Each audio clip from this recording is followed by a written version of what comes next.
then we'll start with number 115. The following story was told to me. Oh, this incredible long. There's there's lots of parts to this one. So we'll just do this in pieces. The following story was told to me by Kamala Silva, a disciple of the Master's who lived in Oakland, California when I knew her.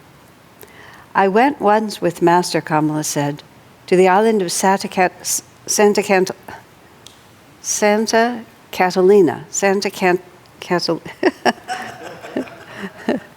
It's a challenge now.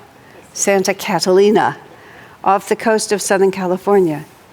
Master was a very fast runner when he was young. For our visit there, a young man accompanied us who was a good athlete. When he heard that Master was a fast runner, he challenged him to a race. The young man himself ran in college competitions. Well, they started out even, but by the time the youth had finished the first block, Master had almost finished the second one. It's sort of hard to imagine how quickly he could move. Sananda Ghosh, one of Yogananda's younger brothers, told me, Paramhansaji had a very unusual style of running, as if slightly angled, but his legs moved like pistons, and he won every race. I was told that on the tennis court also, the Master was amazingly fast on his feet. I forget who told me, but that person said, Master just seemed to appear wherever the ball landed. One might have thought his movements were supernatural, but of course they weren't. How could they be for a mere game? The Master himself, it's interesting. I'll just pause for a minute there. Somehow it's because Swamiji knew Master only the last 3.5 years of his life, and because our knowledge of Master comes primarily through Swamiji, Swami himself said that he only knew him in that very impersonal, somewhat removed, just the last years of his life, whereas in fact he lived in America from his early 20s. So there was this whole other expression of him, and that Kamala knew when, like in the monologue that Kamala tells, where he is reading Shakespeare to them at night, and they're going to the beach, and all of these just different, very natural things that they did, and all the camping trips he did with Dr. and Mrs. Lewis. And then you have all these stories about his athletic prowess, which is very interesting, especially when you read Mejda. It's extremely interesting in Mejda how much Master advocated sports. You find him competing and organizing sporting events just continuously. I mean, he was already, obviously, he was already a very spiritually advanced soul, and that's what he got people engaged in. It was all men at that time, but he got them all engaged in it. It's just, he wouldn't have done that if there wasn't some higher beneficial purpose behind that.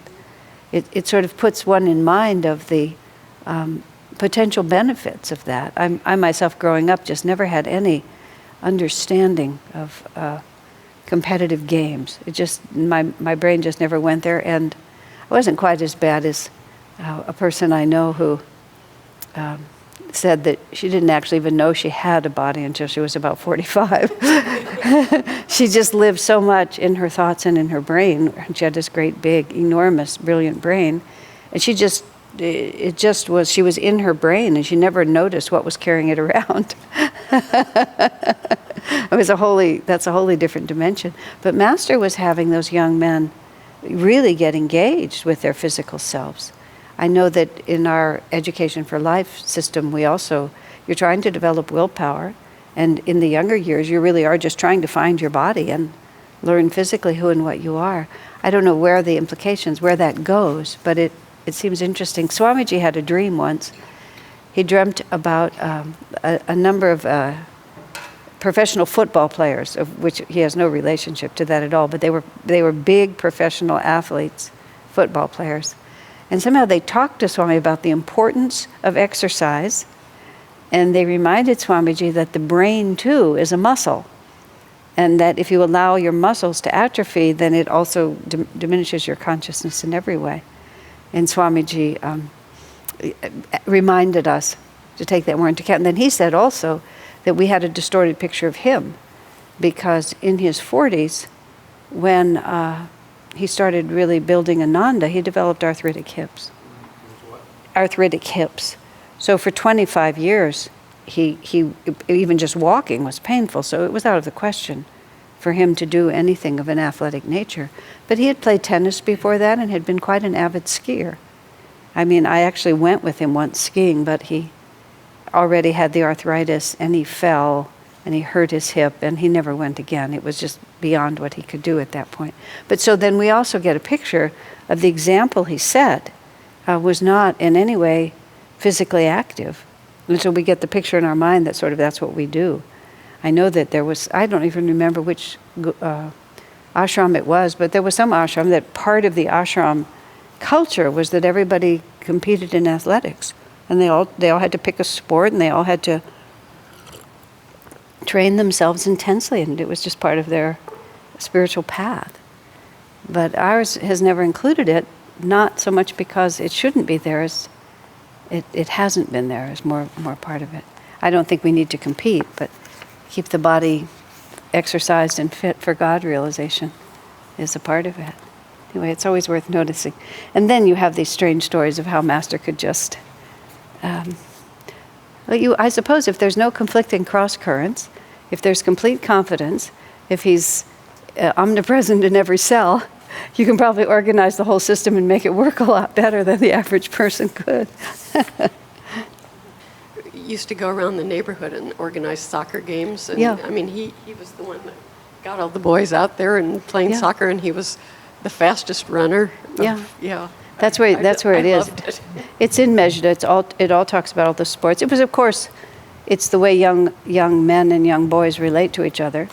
So part of it was just organizing people into doing something, but still, the emphasis is, of course, that's Sananda's book. So that's Sananda's perspective on his brother. It's not necessarily the gospel, but it still was Sananda's perspective on his brother. So the Master himself told two of us the following story. We were at his desert retreat. There were some stray dogs at our Ranchi school that caused a lot of trouble. One day they killed a horse.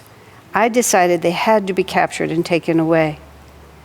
Taking up a few gunny sacks, I chased after them so quickly that I was able to seize them and put them one by one into those sacks. Master chasing wild dogs. We then took them far away and they never returned. Now that is quite a story too, both about his courage, chasing after wild dogs and catching them and putting them in gunny sacks. I mean, what a picture. You don't think of the face we see doing things like that. But what was he? He was scarcely 20, just barely in his 20s at that point, young and strong. And now so that's all that part of it. And then we go into this very strange story about Tara and Swamiji. As he told this story, the Master's speech too became very rapid. He was not only laughing merrily over the memory, but he acted out the episode with animated gestures and facial expressions. That acting and the breathless way he told the story made me miss much of what he said, though it was great fun listening to him. I'm sure he spoke longer than I've indicated here. Another person, as I've said, was present on that occasion. It was Laurie Pratt, his chief editor. Laurie maintained through the telling an air almost of disinvolvement. Well, was her somewhat distant comment when he finished. Here's Master acting out this story, this great dramatic thing, and she says, well. To me, it seemed as though she were thinking, this isn't the Master I know. It's fascinating, just even that thought. He's putting out a certain kind of energy, and as she says, this almost ostentatious disinvolvement. I'm just not going to participate in that side of his nature. I've always remembered the contrast the three of us made in that relatively brief encounter. Master exuberantly reminiscing, Laurie Pratt somewhat distant and smiling only vaguely, if at all, and myself laughing, but not wholly understanding everything the Master said. He was delighting in his reminiscences, but there was something about the whole scene that seemed to me almost surreal. Did he have a hidden purpose in telling the story? And in the exuberance he showed in the telling? He spoke less clearly than when the two of us were speaking alone. Of course, he was reliving an exciting moment and communicated its drama successfully. It almost seemed, however, as if perhaps only by the rapidity with which he spoke, he was deliberately garbling his English. So,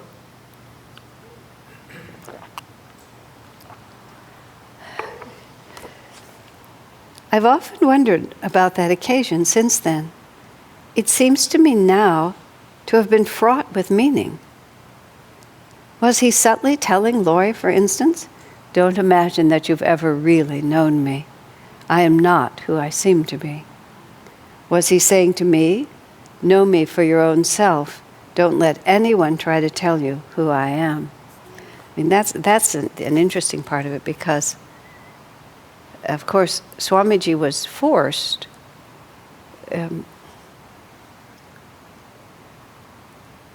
the effect of his later expulsion from SRF. I've been reading different pieces of this recently.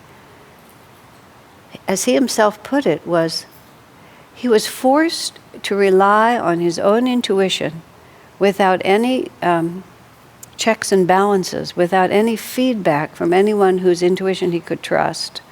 He said, much more than I would ever advise anyone else to do, because he was just absolutely forced into that situation, because the only people whose perception he might have trusted had demonstrated their prejudice against him on such a profound level, and the little advice that they did give him totally contradicted what he himself felt from Master.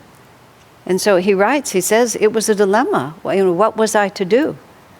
And naturally, one needs to look to one's own intuition, but not as exclusively, Swami said, as he did. It was dangerous to have to do it so exclusively. But he certainly couldn't ask people who were contradicting his guru left and right. So what's happening here is also really subtle. And I've seen Swami, in the context of balancing everybody's relationships with each other, knowing that everybody has to be respected and be given a chance, as he put it once, to do as well as they can given who they are. And in another context, when someone was being very ineffective to the point of actually being almost a menace to the progress of a situation, but Swami refused not only to relieve them of their position, but he refused to hear even a word of criticism until he did relieve them at a later date. But I thought about that a lot, and I thought, as long as he was going to keep them in that position, he was going to support them. Just like he was either going to support them or he was going to take them out, but he wasn't going to put them in and then undermine them from the back. And at the same time, I have seen how he wants people to understand each other and sometimes recognize each other's limitations without it being negative, just so that you can rely on your own perceptions. And so I've seen him just drop a hint here and drop a hint there, make a statement about someone's character or someone's inclinations. So it's not negative, but if you're listening closely, and especially if you yourself are involved or you know who's involved, which I often would know who was involved, I would see that he was giving this one the support for what they needed to be able to do without withdrawing support from over here. Does that make sense? He would explain us to each other, because he could always read it. Even when we couldn't read each other, he could always read us. So this story he's telling about Master is, I'm going to sneeze here for a moment, excuse me.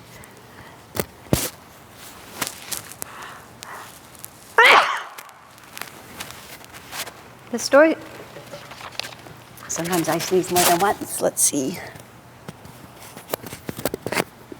The story he's telling is not merely his own meditation and reflection on this, but it's his own knowledge of how he himself worked, in the decades later when he was also managing large groups of people, who sometimes had complex karma with each other.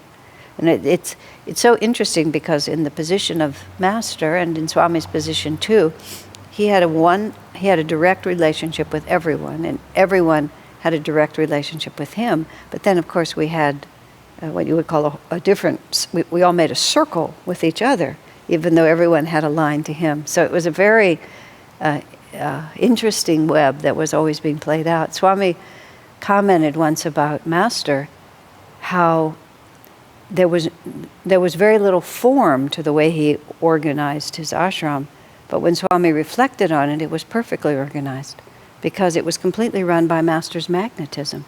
And his magnetism was extremely consciously used. It wasn't random, it wasn't just by chance. He was aware of how he could hold it, but he had to hold it as the guru with everybody relating directly to him. I was thinking about that incident when Swamiji said something had happened with Dr. Lewis. Swami doesn't really explain what it was, but he reported something to Master about some complaints that had been made about Dr. Lewis. The implication there, and from other things Swami said, is that the complaints were justified. Swamiji, in another context, even though Dr. Lewis was such an advanced disciple and such a close disciple, when Swamiji was talking about after Rajasi died, and people were talking about who might be the next president, and there was a faction who proposed Dr. Lewis.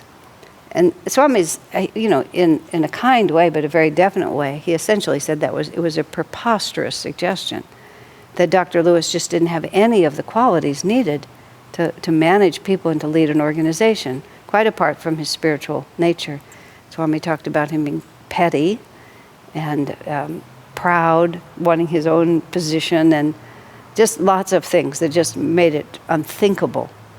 So whatever it was that Swamiji reported to Master, also that if it rose to the level where Swami felt he needed to report it, or bring it up to Master, that there was a disturbance happening because of Dr. Lewis. He wasn't so much complaining, he just wanted to know. And Master just answered Swami, when you've passed the spiritual test that he's passed, then you can speak. And then Swami talks about how then Master went and called Dr. Lewis. He said, almost as if to reassure himself and to also to neutralize any disharmony that might have been created by whatever the negative words were. So Master was always pulling it like this. At the same time, if you had to work with Dr. Lewis, let's just say as an example, and you perceived him to have these limitations, knowing him to be a close disciple of Master, it would be helpful somewhere along the line for Master to smile and say, yes, and then you would just go on. And I watched Swami do that. He would acknowledge that so-and-so had a limitation, but in such a way that it just made you feel like you weren't crazy. Or that you could, take that into account. To me, he often explained people to me, just with a sentence. He wouldn't sit down and do a long analysis, he would just drop a sentence. And then you would understand, that's what's motivating them really, and then you could work with them better. So all of that is to say that him thinking that Master must have had some motive here. But what a peculiar way to take it, what a peculiar and subtle way. Because you see, the end result of this is the part that I was thinking about. Oh dear, I'm just falling to pieces here, aren't I? The end result of this is that Swami perceived that Tara had her own take on Master. And that it was her idiosyncratic, it was her own take.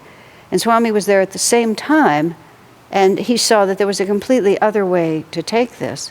And that was really what became the issue. Tara was so convinced that she knew Master and knew what he wanted, and Swamiji thought that the way Tara was interpreting it was completely contrary to what Master would have wanted, and how could Swami have confidence in his own point of view unless there had been something that helped him realize that she is herself, but she doesn't know everything. As he said about that whole incident, he said, when their advice, meaning the leaders of SRF, primarily Daya and Tara, so contradicted the advice he got directly from Master. Who was he supposed to listen to? He had to listen to his guru. He couldn't listen to his guru bhais when they contradicted his guru. But it would give him confidence in that. Just this little incident. Remember, she sees him in her own way. We were both there, and we had very different experiences. So it's a very important point. Any questions or comments on that before we go on for Swamis? Let's see. Lori, many years later, dealt me the severest test I've ever had to face in this lifetime. It began with her insistence that I didn't know the Master at all, that she alone and others who agreed with her knew him. She said I would never be able to serve his work in the way he wanted. She was a piece of work, wasn't she? That occasion at his desert retreat was the only time the three of us were ever alone together. Lori Taramata did not live at Mount Washington. She was totally unsuitable for community living. So she had a house, a separate house. She also, when she left and got married and came back, she came back with a daughter. So I presume her daughter and she lived in their own house, and she just lived as a hermit. Much of Swami's interaction with her was on the telephone. So she wasn't around every day. And Swamiji, a lot of Swamiji's life with Master was at 29 Palms.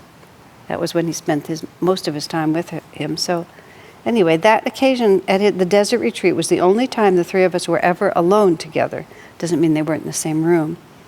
Was the Master merely relating an amusing, and let's face it, quite amazing story, rather incomprehensively? I cannot but think, as I look back on that occasion, that it should have held, and also did hold, a deep significance, for he must have known what the future held for Lori and me. Perhaps his message had to do with our attunement with him. Was he saying, perhaps more for her sake than for mine, I am not who you think I am? How subtle was his way of teaching. Often it wasn't even verbal. And I know that with Swami. Just kind of something happens, and there were lots of situations with Swami where I remember where something would be happening, and then you would realize that Swami had dropped out of it. You know, he wasn't saying anything negative, but you could see that he'd just withdrawn his energy. There was once when we were teasing someone in a certain way, and it was, all in good fun. And Swamiji was often the one who would tease too. It wasn't that he was averse to it, but he knew it was too close. And so I just looked over and saw that Swami had just stopped. And he had that, he was very silent. And then he waited till the hullabaloo died down, and then without comment, just went on as if it had never happened. And I never said a word, and if you weren't paying attention, you would have everyone was laughing, and then Swami continued his thought. But if you were paying attention, you saw. And it was true, too. We were making fun of someone who had a certain weakness. It wasn't as bad as Judas being teased for being miserly, and Ramakrishna saying, leave him alone, he's suffered enough for that. But it was sort of in that order, which is this was a serious flaw that in fact ended up causing that devotee a great deal of grief. And Swami it was not something to joke about. It was very interesting. How subtle was his way of teaching. Often it wasn't even verbal. I soon came to realize in Lori's and my relationship together as editors that although we were friends, we were also poles apart in our perception of the Master's mission. He must have known these differences existed long before they surfaced, though he said nothing about them. He also spoke to me about Lori in such a way as to ensure that I would always hold her in high esteem, though in later years she tested that esteem to the utmost. Amazing, isn't it?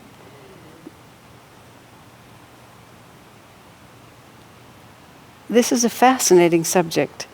Because the present book concerns the Master, however, I cannot explore the theme further here, nor offer any further comments.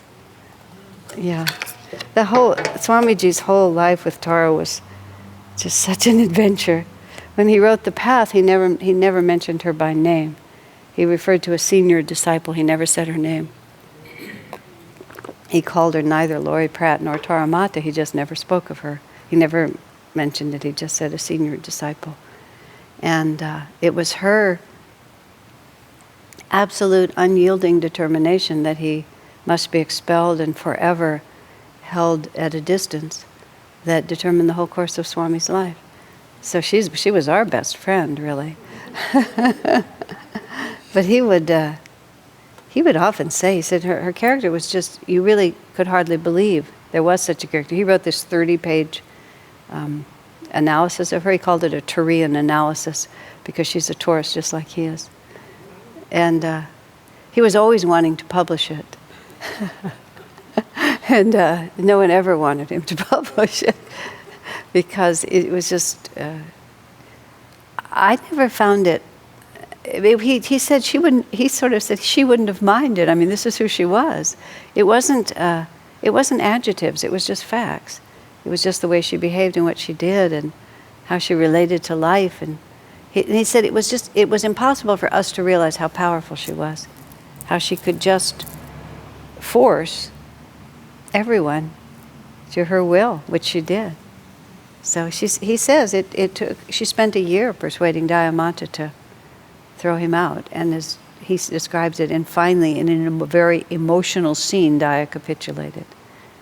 Swami expected her then, when Tara died in 1972, to repudiate the position, and that Swami did not respect her for not repudiating. It's one thing to say Tara was, well, he also, because Daya said, my presidency was threatened, and Swami thought, so you sacrifice me to hold your position. He was not impressed by that either. So, but these are very complicated, very complicated. And Master wanted to make sure that Swami held Tara in high esteem. Partly that makes it, that forced Swamiji to a different kind of introspection, because he wasn't able to just say, oh, she doesn't know what she's talking about. He had to accept that she was a close, much respected, very advanced disciple of Master. And all this, I've said this on other occasions, but as involved as I was in the litigation against SRF and in many different circumstances, when I have not hesitated to stand strongly in opposition to their policies, I still have, in certain ways, more relaxed. I have a more relaxed attitude toward them than some do. Somehow I understand them. I understand how you just get really mixed up and do really mixed up things. And I've also always felt comforted by the fact that such advanced souls could make such big mistakes, because that leaves a lot of room for all of us. I mean, it's true, because one of the many reasons why I have continually and continue and will continue to assert an alternative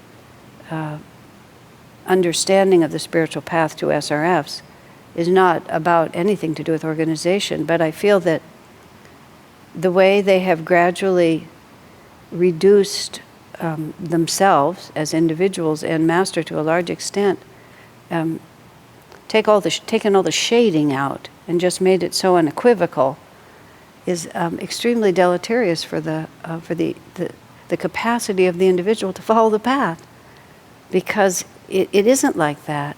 It's very nuanced, and even very great souls make very great mistakes. And when you can just know that great souls make great mistakes, you realize, oh, it's not like I'm doing something wrong. This is the way it works. Freedom is not easy to come by. The open way that Swami's life was lived, and the ups and downs and all the different karmas and the attacks against him, and just all the really tough things that happened to him. If you looked at it as I look at it, it wasn't that, oh, when you're on the path, these things don't happen anymore, or once you're on the path, you don't make any more mistakes. He just showed us how to actually walk the path. because those hills and valleys are what we're all going to go through, and it's much more useful to know, oh, and this is how you walk through those hills and valleys, rather than thinking that it's just smooth sailing. And the movie Awake, actually, I'm very grateful to them, because they brought in a lot of the drama and more of the obstacles that Master faced, and even to the extent of him quoting after he was sued and lost the lawsuit, I guess, from dear Ananda, that he went to Mexico and wasn't necessarily coming back because he just had it. So it isn't like no matter what happened, he just had this sunny disposition. It was like he just wiped the dust of America off his feet and he went to Mexico, and whether he was going to come back or not was open. It was an open question because he was just sick of it. But he didn't feel the guidance not to, and so to leave, so he gradually brought himself back.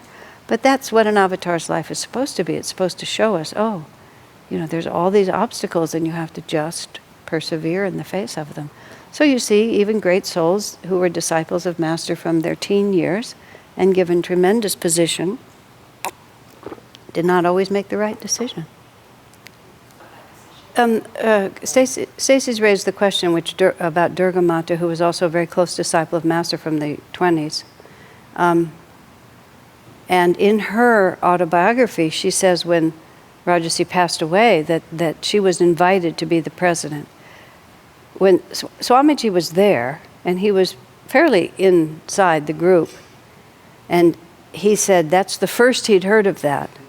That didn't mean that it didn't happen by any means, but he was interested in that because he didn't know it. And his comment was he felt it was offered to out of respect for her seniority, almost with the expectation that she wouldn't take it.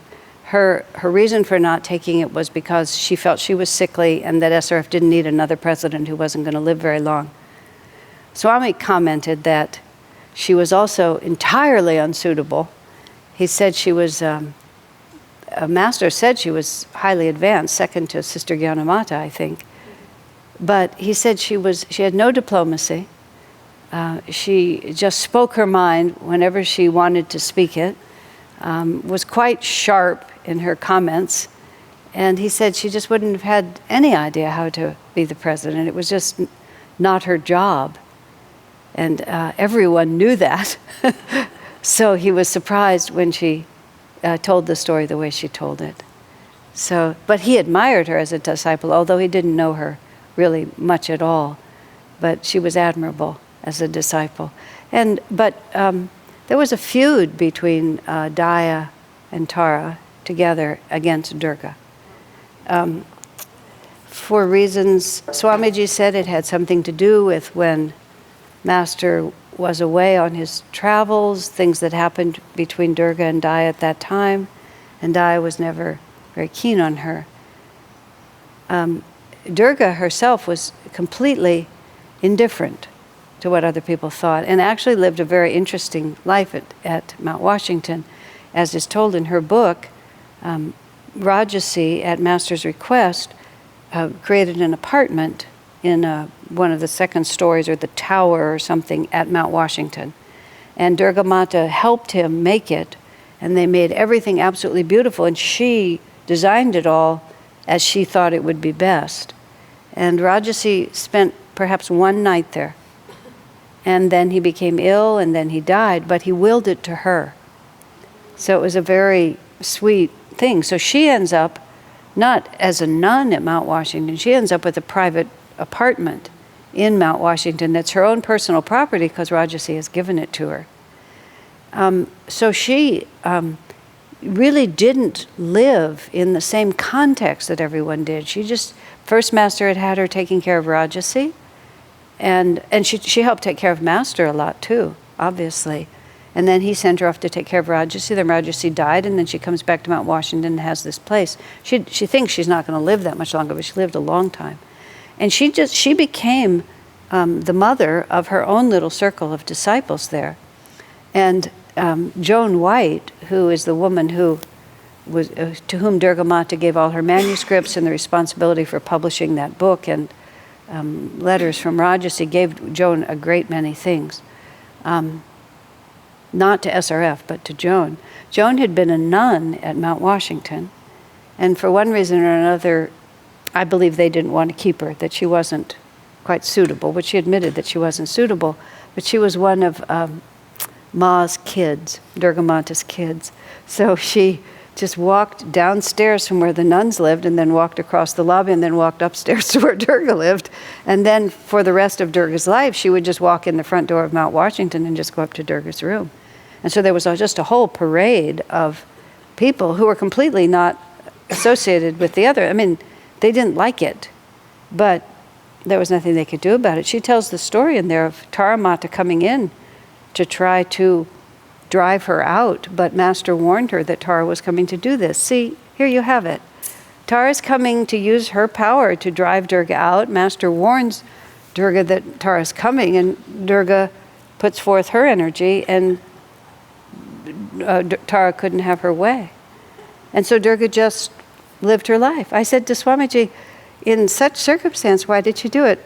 Swami said it was her home. She wasn't going to let anybody drive her out. Just as simple as that. But when she became very ill at the end and couldn't manage herself, then SRF took over at that point. And it was a big, I never heard the details, but it was a source of dismay to Durga's kids because they sort of lost they lost the intimacy with her at the end because she couldn't hold her own position. But you see very fascinating things going on, which to my mind make the whole patch so much richer than thinking that everybody's just walking together and nobody has an idea of their own, because that's what happens once you start, that's what happens now. You come in as a young nun there and everything is just the way it's supposed to be, and this is the way it's exactly supposed to be, and it's always said that this is the way Master wanted it. And all those stories just gradually get buried. And Tara Mata's unique and unusual character just gets buried. She was Master's much beloved disciple. So you begin to think that that's what beloved disciples look like, And if you don't fit, you try to squeeze yourself into it, which does enormous damage to your inner self, and you have no power. Nothing works. So I like it chaotic. A little chaos is really helpful. They did the same thing to Master, of course. Yes, of course. They made Master himself two-dimensional. So we have to. These are salutary lessons. We have to ourselves. You have to watch it inside yourself. You have to not be part of it. You have to be very careful when you say this is the way Swami wanted it. You have to stop and ask yourself, how do I know that? And do I really know that? Or is it just a more convenient thing to say? And it may be, in fact, but I always want to know in what context he said it, to whom he said it, I get I'm annoying because I want to know exactly who was there and when he said it and what words he used, because I know I've listened to him. It all makes a huge difference. And it may have a wholly different, I've made a suggestion in several places that whenever we're in a group and people have different actual information or different interpretation of the information of something that, for us, that Swami wanted, I sort of feel like we need to have an agreement, like we blow a referee's whistle, and all decision-making stops, and we just trade information until everybody knows what everybody knows, and then we kind of look at it all and together try to figure out how it might fit together. I mean, in the end, whoever has the responsibility, or if the issue is important enough, Jyotish will have to, knit the pieces together. But in the meantime, I think we can all learn a lot. And above all, avoid the dogmatism, which it's like a lurking blob that just kind of sits at the edge of organizations and just looks for any opening. It's always pushing on the edge of the opening, and it's just trying to squeeze in anywhere and rigidify, and especially in religious work, but I think it happens everywhere. It's just that, because it's easier, you don't have to think, you just know what the rule is. Well, it happens quite innocently. Nobody means for it to happen, especially not in our context, but wow, it does. Just by careless speech. Primarily by careless speech. Just you carelessly say something and don't really think about the implications. That's why we have to respect each other. When someone says, wait a minute, it doesn't sound quite right to me. You know, and in your cases, it might be, I heard Jyotish say it differently, or, you know, Savitri told that same story, but she had a different point. And so where does it all fit together? I mean, you might not have, many of you don't have firsthand, but you'll have secondhand, and that secondhand's going to contradict itself too. And so it's worth sorting out. Especially now knowing that astrology would help some people. Oh, things. he would tell people very different things, or he would have said something just to you, because it had some meaning for you. Maybe it had overall meaning, maybe it didn't. But you have this fact in your mind, which is a fact, which may contradict all other facts. So it's interesting. It's not merely helpful, it's also very interesting, because then it helps you sort through. You know, common sense gives you answers a lot of times. Why would Swami have an opinion about, well, there's a story that one of a woman in our community who lived for a time as a nun and was living at Encinitas, and she arranged the spices in the Encinitas kitchen in a certain way, and some crabby older renunciate told her that Master didn't want them arranged that way. Really, like, why would Master care how the spices were arranged? Even if he did have his own way of arranging them, you have to stand back and think for a second, how can there be a spiritual principle here? You know? But people just start saying it. And then, of course, you want to do it the way Master did it, so you do whatever it is. But and then pretty soon, you can't move. You just can't move. And there you are. Then you start planting the carrots upside down, because that's what you're supposed to do. Okay, does that make sense to everyone? It's very important. I think I have been both the victim and the perpetrator of dogmatizing religious works. So it's a real sore point with me. I joked once because I didn't grow up Catholic, of course you know that. At some point when Swami first met Rosanna and the people from the Pecci group, which was this charismatic Catholic group in southern Italy, in Sorrento, that Rosanna and her family were part of. So the whole crowd came to Ananda, and they were Catholic, they were practicing Catholics. There was a priest who was part of their group, and so they practiced the Catholic rituals. And it sort of gradually sorted itself out, but as part of, for a while at Ananda, they were sort of doing some of their Catholic stuff in the middle, so some of us saw more Catholicism than we'd seen, and there was some kind of a very nice prayer book that that they had, where you have, you know, a different prayer for every day, and maybe several for each day. It was quite detailed, so that you could know what you were supposed to do really regularly. And you know, when I see something like that, I realize that at some point, some human being wrote it. You know, it didn't just materialize out of the sky. It didn't fall from the heavens in complete form. Some person figured it out. And I looked at it, and I looked at Shivani, I said, did you write this? You know, this looks like you, Shivani. This looks like the way you figure everything out down to the last detail. And she sort of shrugged, no, maybe. She could easily have been the one who wrote it, just because you want to get it organized. And she had the kind of mind, I mean, whether she did or not, I don't know, but she had the kind of mind that could. And then it's all set like that. So what was the point of my saying that? Oh, that these things start, people do it. Swami himself, SRF has this, the service readings. If you have an SRF meditation group in your home, it's very defined what you're allowed to do. Very, very defined. And among things on Sundays, when you give a Sunday service, you don't give a sermon, you read the sermon. And every center has the same one, and you read it. And you're not allowed to speak extemporaneously. You can only read. And it's too bad. But Swami sort of goes like this, and he says, I think I'm responsible for that. Because back when he was organizing the centers in 1953, 54, 55, he thought it would be better if they had shared themes, and they sort of had more order, because it was quite free form. And people people could call themselves an SRF meditation group and invite everybody to have pyramids on their heads and, chant pagan slogans and still call themselves an SRF meditation group. So it needed to be a little more orderly than that.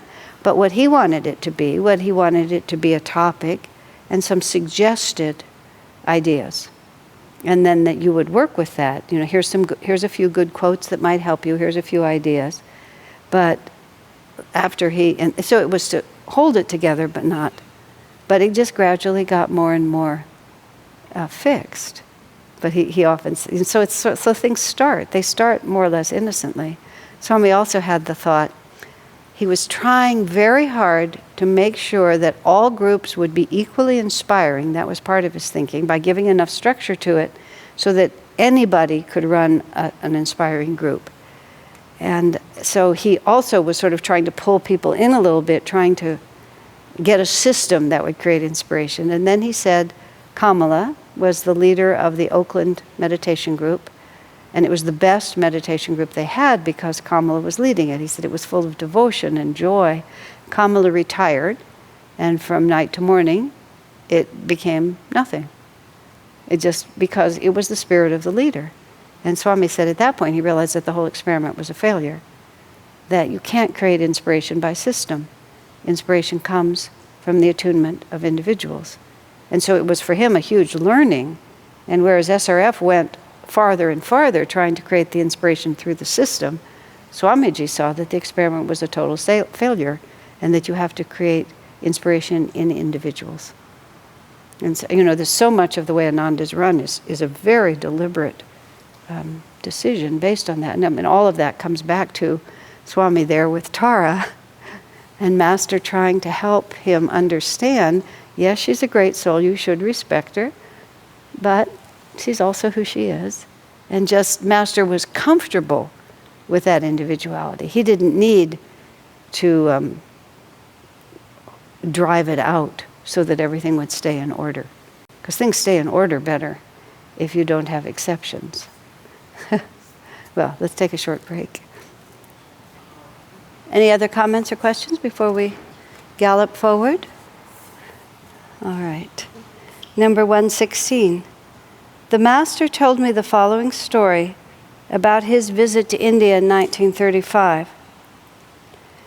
Because it was a time of political agitation in India, when the country was making increasing demands for independence from England, the British police were suspicious of me and followed me everywhere. And the British police were not respectful. This wasn't like when the English against the conquered people. It was not it wasn't a warm, equal relationship. Their following him everywhere was just respectful. And I mean, here he was Master was a great spiritual figure. And the police just treated him, I'm sure, like any other dark-skinned citizen of their conquered nation. As you all know, Gary McSweeney, being Irish, he makes a point of not being very fond of the British. There was a British tea shop in Los Altos for a long time, which he refused to go to, but somehow or another there was some occasion and he deigned to come, and he was looking at Irish breakfast tea and Ceylon and Darjeeling tea, and then he said, the British move in and conquer and destroy a country, and then they name a tea after the country. So every time I see those, I always think about that. Anyway, so the British police following him around was not an attractive thing. They wanted to make sure I didn't add to the general unrest by fanning revolutionary fervor. Boy, I bet they were afraid of that. I mean, they could feel how much power he had, and so many people would come, and if he turned that politically, it could be really scary. Revolutionary fervor. Don't you see I mentioned it last week about how Swami was, loyal to Master's way of saying things. The phrase revolutionary fervor, it's a very powerful phrase. And Master was being exact. They were concerned that I was going to stir up revolutionary fervor. I'm sure when he said that, you could hear William and Ferdinand coming out. This is a man who could stir up revolutionary fervor if he so chose. probably could have just, with his little finger, run over all of them. They just didn't know it. When I visited the Maharaja of Mysore, the police there tried to entrap me. They paid an Englishwoman to create a public scene. Their plan was for her to approach me, throw her arms around me, then kiss me ardently. Press photographers were to be standing nearby, ready to snap that photograph. The picture would then be published in the newspapers, locally and perhaps nationally, as a means of slandering me. Wow, it's not attractive. God showed me their plan, however. It's so hard to, when you're working with someone who's omniscient, you just don't have a chance. At a public gathering, a young white woman came up to me in view of everyone and was about to embrace me when I grabbed her by the waist, lifted her high above my head, and turned to the photographers. "Now," I called out, smiling, "take your photograph." Of course, they did nothing of the kind. To have published such a picture would have only embarrassed the authorities. It's also, there's many interesting parts of that. I mean, the whole British English is only a tiny part of it, but Master fought back. He didn't just, he took the aggressive stance. He wanted to. I was reading something that Swami read. He said, he was talking about the necessity to answer lies. When we've been through politics here with the lawsuit all those years ago, so whenever an accusation was made, Swami would answer it. And most people would just think, oh, what difference does it make? But Swami would answer it. I thought of it generally in terms of when negative energy would come, he would counter it. He wouldn't just let it come and think, oh, it doesn't matter, it'll go away, what difference does it make? Never. He always stood up to it. And he also said, otherwise, by your silence, you appear to acquiesce. Just as simple as that.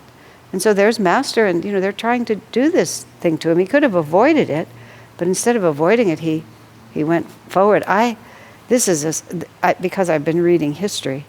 When in 1979, when Swamiji started the center in San Francisco, he spent the summer there. We were in this little suburban house. At the end of the summer, we wanted something nicer. The realtor showed us a 45-room mansion on the corner of Broadway and Fillmore. And the rent was like $5,000 a month, which is probably 10 times what we were paying in the other house. And he just had a meeting and raised the $12,000 that was needed to move in and rented the house. And then for 10 years, we had actually quite a nice center up there, which was really based on that house. It was called Ananda House. It was such a magnificent property. Many people lived there. 30 or so people would live there at a time. And Gary McSweeney lived there, and Indira, and others. Jyotish and Devi ran it, and then others ran it after them. But the man next door was, he was an eccentric character, and he was known throughout the city because he had all these teddy bears displayed in his window. And so tourists would come to see the teddy bear house. And it was literally right next door to our house.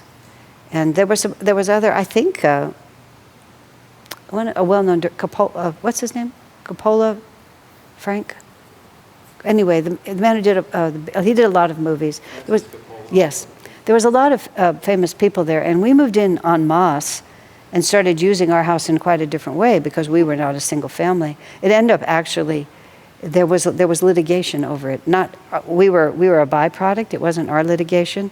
The definition of family was actually litigated, and it was determined that you can be unrelated adults and still be a family, which allowed us to stay in that house. That happened in the middle of our tent, because this was when the hippies were all moving into big houses all over. So it became, I don't know whether it was litigated statewide or just locally, but it was a court decision that we had to wait and see what happened, whether or not we'd be allowed to stay there. And we were, and all those kinds of group houses. It was litigation about whether you can have a cooperative community. Do you have to be blood relatives in order to set up a family house? And but anyway, the end of all this is this man started causing us a lot of trouble, because he was not a nice man to begin with. He just wasn't a nice person. But he was always picking at us and complaining about the drive and the people coming in and the parking and the this. And, we did everything we could to accommodate him, but we were doing what we were doing. Well, at one point, I really don't know why, but he came into our backyard and he trespassed on our property.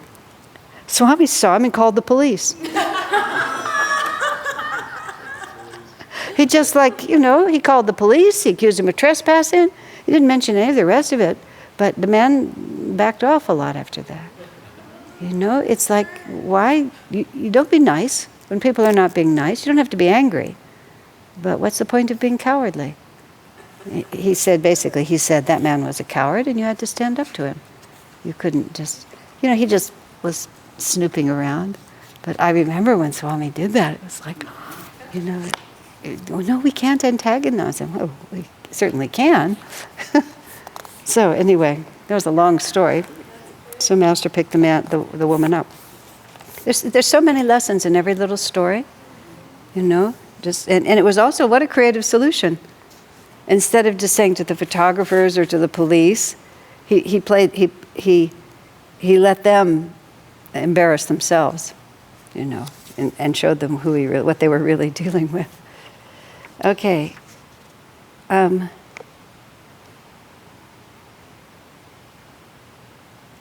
just wanted to see what I wrote there. I was also thinking about the reconciliation and the unifying of East and West. The British attitude toward the Indians, that was the real, that was the Kipling poem, East is East and West is West, and the never the two shall meet was all based on Britain and India. I mean, it's decades behind us now. We don't think about it so much. And I was reading some modern little story. It wasn't really that important even as a story. But the man was celebrating various holidays. He was writing an essay about the fun he had just celebrating all these strange holidays. And when it was Nelson Mandela's birthday, this was a modern book, Nelson Mandela's birthday, he wanted to talk to his 7-year-old daughter about apartheid and so he tried to talk to his daughter about racial hatred and how people used to feel about other races. She lived in a totally multicultural, racially diverse world. And he said she couldn't even understand what he was trying to say to her. Things had changed so much in such a quick period of time that what was absolutely rigid just was gone by now. So even now we've progressed so far in Master's ideal of India and America coming together that it's hard even for us to even comprehend this, how absolutely divided the two cultures were when Britain was the master of India during that period of time. It was 1948 now, so that's 60, 70 years. It's getting to be a while. But how quickly we all forget, fortunately. Okay. Number 117. While I was in India in 1935, I met a wonderful saint, and the two of us became great friends. I don't know who that was. I never, does anyone ever hear Swami say? I don't know if it was Yogi Ramya or who, or just somebody. I met a wonderful saint, and the two of us became great friends. I love that. Master, must be so relaxing to find a peer. Together we sat under a tree, discoursing to many people. Someone placed rupees 200 in my lap, which was a lot of money then. Rupees 200 in my lap, then fled so that I wouldn't be able to thank him. Everyone pleaded with me, please don't leave us, remain here. If you'll agree to stay, we will build you a hermitage. I could have remained in that setting very happily, but I thought of you all, the potential saints in America, and I knew I had to come back. How sweet a story. And, I mean, can you imagine just sitting there and having Master tell you, there was this, I could have done this, I could have been so happy there. Master comments, in India, they build a hermitage around you and take care of everything. In America, you have to build it yourself and support all the devotees. It was quite a strain, and not at all what he was used to. The next time I am born in a human body, however, I will spend many years wandering blissfully by the Ganges. What a picture. The Master told us he would in fact be reborn after another 200 years. So we've done 70 of them or so. He would live for a time the life of a wandering sadhu. Then he would gather his disciples around him and withdraw like Babaji to the Himalayas. Wow, 200 years is not long. Master's very, very busy. Just keep returning and returning and returning. I've been rereading Autobiography of a Yogi, and in a couple of spots, a wandering sadhu plays a part. The story of the amulet that was given to Master's mother was a wandering sadhu knocks at the door, and with a radiant saintly face, I want to speak to the mother of Mukunda, and then tells this whole story about the amulet, and then the amulet materializes in her hand. I mean, what a country where such things could happen. And so Master talks about himself, is going to be some radiant free soul just wandering by the Ganges, and will be encountering all his destined disciples. Quite a picture. And then they'll all go off, we, who knows, we'll all go off to the Himalayas. Yeah.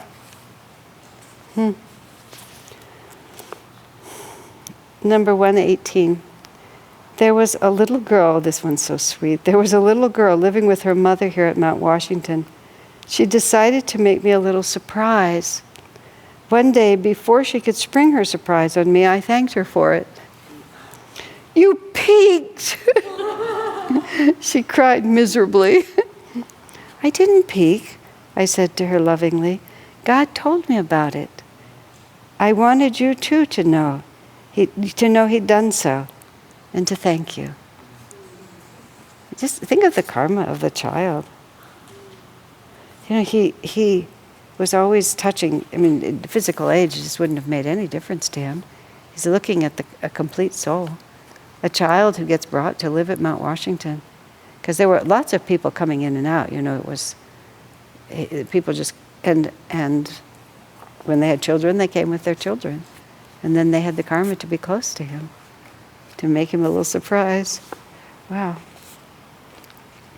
Number 119.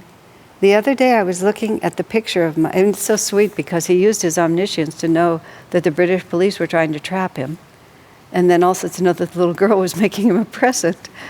And he says back at number 99, I know everything, but I'm one with God, and God knows everything, but he doesn't always tell me. Sort of how he put it. So God told him in both of these instances there was some reason why he needed to act. Well, the one was to save his own reputation, and this, who knows? Something about the little girl. Imagine as she sort of was able to contemplate that God talked to Master about her little present. And just think how that would really touch you if you really stopped to think about that. And it would tell you that God was watching you, which could be quite something to a little child. Some of those darling things, like children say, the darndest things, little letters to God, that's what it was. A little girl wrote a letter to God and said, "I have a new pair of shoes, and on Sunday I'll show them to you. When I come to church, I'll show them to you." I have this picture of this little girl sitting there going like this, like that, and like this, just trying to show God her shoes, all being very real to her. Why not? Okay. Number 119. The other day, I was looking at the picture of my mother. I saw Divine Mother in her face. She was looking a little stern. I think it's the only picture I've seen of her is the one that we all have, where she does look a little stern. She was looking a little stern. I said, "Divine Mother, why don't you smile?" And the photograph itself smiled. All of you know the picture. It shows my mother, in fact, looking a little stern. And I presume it's the same picture, I don't know. Looking fairly serious, he said. I then said to Divine Mother, "There are so many wonderful souls around me, Mother. Please bless them. deepen their desire to feel your love in their hearts. The Divine Mother blessed a gathering at which I, Kriyananda, was present by appearing to the Master's inner gaze. After a time she left, giving as her reason for doing so the fact that in the hearts of some of those present there were too many desires lurking. Wow, what a story. This is it's who keeps who at a distance. It's just that, all these stories about Divine Mother manifesting, it's such a fascinating, because here's Master, he's totally beyond all of this in a certain way, but at the same time, he expresses himself so that we can have the slightest capacity to grasp it, because otherwise it's just too far beyond us to even understand what we're talking about.